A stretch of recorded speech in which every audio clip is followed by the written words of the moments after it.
Здравейте и добре дошли в Създатели на промяна. Аз мога училищно предизвикателство.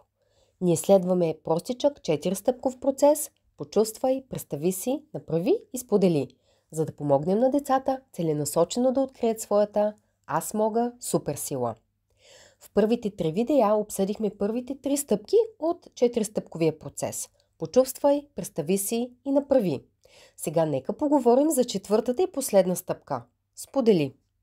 След като завършите своя проект за промяна, бихме искали да го споделите със света. Споделянето на вашата история за промяна ще вдъхнови и други деца да кажат «Аз мога». Идеята е да разширите кръга си на въздействие и да създадете дух на вдъхновение. Започнете като споделяте вашата история за промяна във вашето училище. Споделете го на училищните срещи. Организирайте родителска среща. Свържете се с местните вестници и телевизионни канали.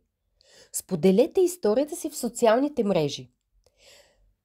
Просто се опитайте да достигнете до възможно най-много хора. След като направите това, споделете вашата история с нас в Създатели на промяна. Участвайте в училищното предизвикателство Аз мога и нашия национален лов за супергерой в България. Можете да споделите историята си с нас в 3 лесни стъпки.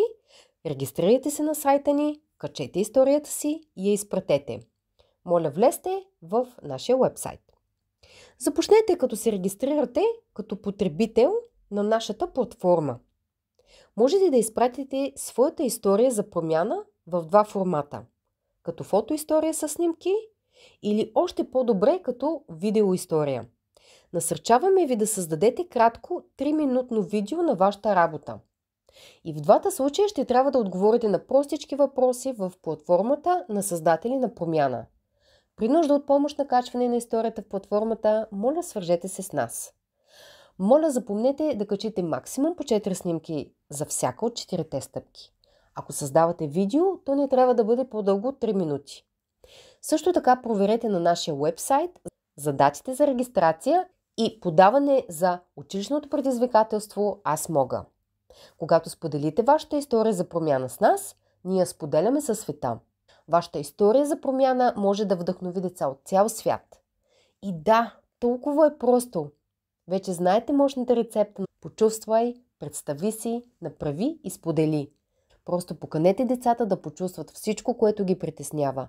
Представете си промяната, която те искат да внесат в тази ситуация.